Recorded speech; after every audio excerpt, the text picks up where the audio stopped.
A ordem do dia, em discussão única e votação, projeto de lei número 117/2024, contido no processo número 150/2024, de autoria da vereadora Rose Frigerio, que denomina a via pública municipal do Distrito de Santa Lúcia do Piauí com o nome de Estrada Municipal Luiz Lauer. O relator é o vereador Lucas Carenhato. Com a palavra, o relator, para a leitura do parecer. Obrigado, presidente. Recebe essa Comissão de Desenvolvimento Urbano, Transporte e Habitação para análise e parecer do projeto de lei supramencionado, de autoria da vereadora Rose Frigerio, que denomina a via pública do Distrito de Santa Lúcia do Piauí com o nome de Estrada Municipal Luiz Lauer. O processo vem instruído com histórico, mapa de localização, certidão de óbito e abaixo-assinado.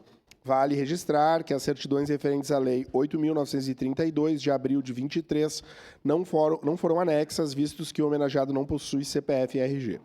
Baixado ASMU manifestou-se junto ao processo, informando que a via em questão a ser denominada, codificada sobre o número 63601, no distrito de Santa Lúcia do Piauí, regularizada pela Instrução Normativa 1 de 2007, com o nome de Estrada Municipal Luiz Lauer, consta na cartografia do município, conforme mapas desta secretaria.